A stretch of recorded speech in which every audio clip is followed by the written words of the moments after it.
What's up guys, and welcome back for another video. If you're tuning in for the first time, I'm Ashley and today we're going to be slaying and I'm going to be showing you how I got this look literally in 5 minutes or less. This video comes courtesy of Julia Hair and they sent me over their 24-inch waterwave 150% density headband wig. So this is a start to finish video. Go ahead and get your notepad ready and you're going to learn some new tips and tricks that I use to achieve the look you seen in the beginning. This is the packaging for Julia Hair as always.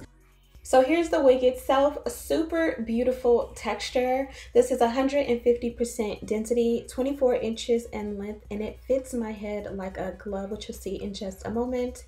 Here's a look at the inside construction of the cap. A typical cap construction for a headband wig pretty much will have the combs in the inside. You have 3 in the front, 1 in the back, as well as some adjustable straps to make everything fit really good. And then of course you have that nice headband in the front.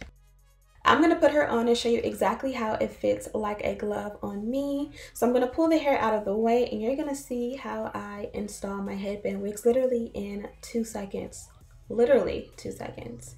So you put it around the head, you sit it where you want it to sit in the front. I'll take the actual band around the back and it has to have Velcro. So I'll push one side down and then the other side on top and it snaps in instantly. And as you guys can see, it doesn't buckle, it's not too loose. And then I'll take the actual back of the wig cap after I've adjusted the straps super tight and I'll put that around the Velcro strap and then I'll tuck it in with the comb in the cap. Now it fits super snug. You'll see in just a moment. I'm going to do the shake test. It's not going to slide or move at all. I'm going to pull it back to expose my baby hair. I'm going to be using this edge control I'll typically use on Dakota's hair on my hair. You're going to see in the end I didn't like it, so I'm going to switch up and use what I typically would use, but for me this just wasn't a go. It looked like it was going to do a good job and then fast forward it kind of got a little bit oily or something like that and it just kind of like moved the hair around.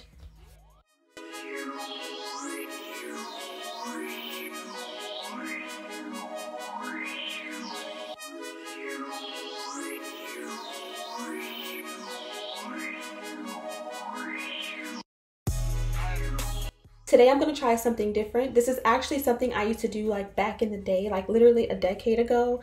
I don't know how I forget all my OG tips and tricks, but I forgot that I used to do this. Like even before I wore wigs when I was in school, if I had a little, thinness in some area, I would just kind of fill it in with an eyeshadow. Black eyeshadow works good with wigs just because a wig is usually heavily dense compared to my natural hairline. So even though my hair is brown, the black is going to make my hairline kind of blend and feel thicker and kind of match up with the wig, if that makes any sense.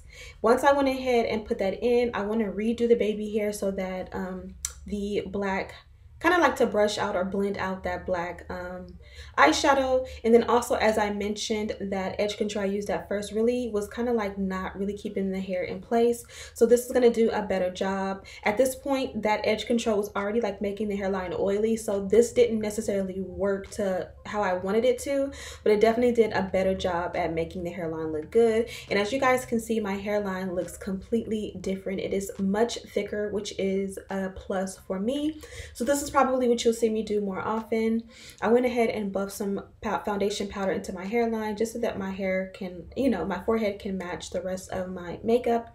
And then this is a shot of what the wig looks like on before I style it. Today I'm going to go in with this Cantu product. It smells just like the Cantu leave-in we all have under our sink.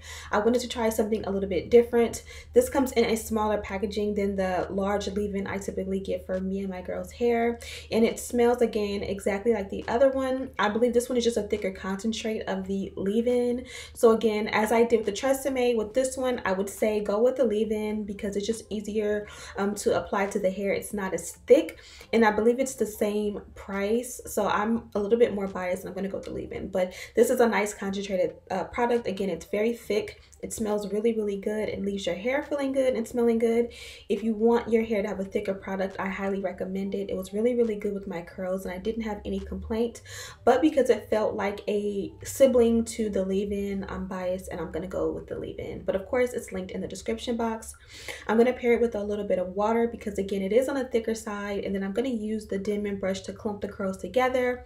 Also, I'm gonna scrunch it a little bit because the water did loosen up the curls just a tad bit. But if you've seen in the intro the texture of the hair, that was after the curls had dried, and it's gonna revert back to how it was, but better, if that makes any sense. But while it is wet, it does appear that the curls have like thinned out, or you know, like the waves have kind of given out, but they definitely didn't once the wig had dried.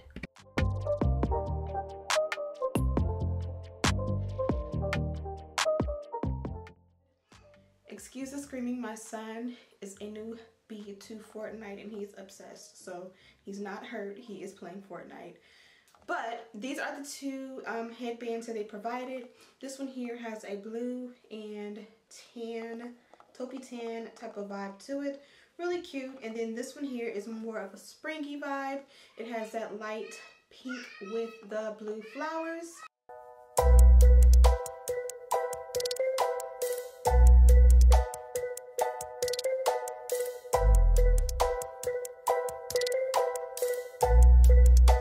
The shake test, and as you guys can see, the wig did not move, it didn't slide, none of that. Honestly, I do feel more comfortable when I put the headband so that it covers my entire hairline. But you guys see, I did try something today where I did add the black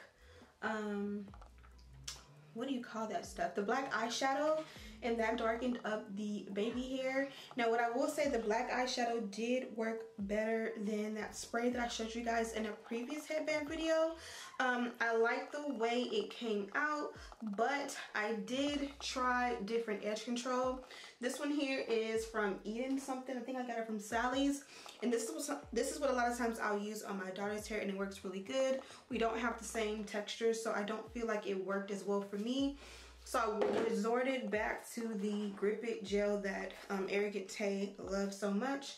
Not this one, but the one that's in the packaging. Here it is. This one here. And this has been my favorite thing for my natural edges because it reverts the least. But because I had already put the other product as well as the black eyeshadow, the baby hair didn't lay as well as if I would have just went directly into that Grip It gel. But it's okay. I'll be able to redo it once that kind of wears off.